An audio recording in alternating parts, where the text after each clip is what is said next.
La respiración celular es el conjunto de reacciones bioquímicas por las cuales determinados compuestos orgánicos son degradados por oxidación para convertirse en sustancias inorgánicas, donde se proporciona energía aprovechable por la célula, por lo general en forma de ATP. La respiración celular como componente metabólico es un proceso catabólico, donde las células degradan los nutrientes para obtener energía contenida en los sustratos usados como combustible y liberada de manera controlada, es decir, la respiración celular es una reacción exergónica.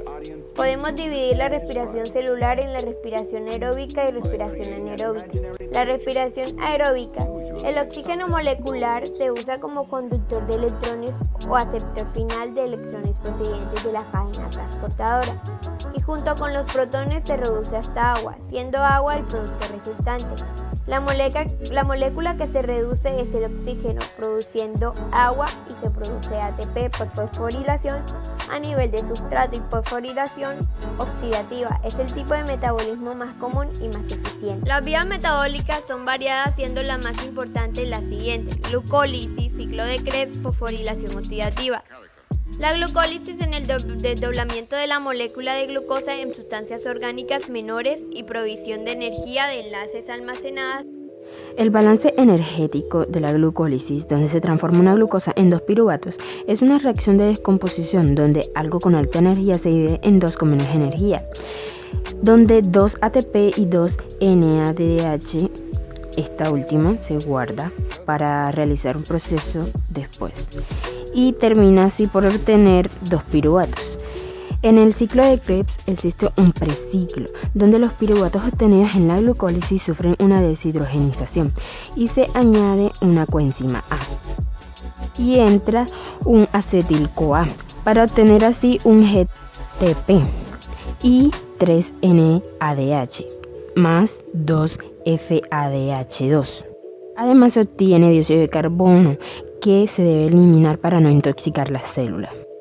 En la fosforilación oxidativa, las energías guardadas anteriormente en la glucólisis y ciclo de Krebs pasan por una cadena de transporte de electrones para hacer una fuerza protónica motriz que pasa por un lugar a otro en la mitocondria para obtener más ATP, donde se gana y se obtiene electrones.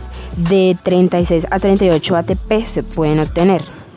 En la respiración aeróbica también se puede dar la fase lumínica o fotosíntesis, que es una etapa donde la energía del sol es captada por la clorofila y otros pigmentos de accesorios, provocando una serie de reacciones de oxidorreducción, donde se obtiene ATP.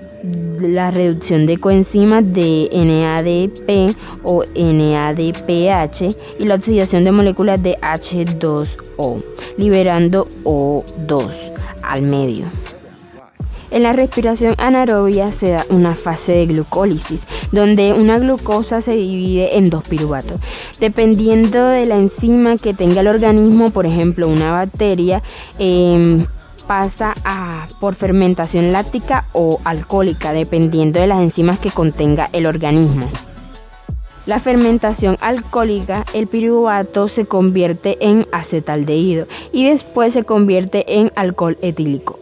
La fermentación láctica, el piruvato se convierte en ácido láctico.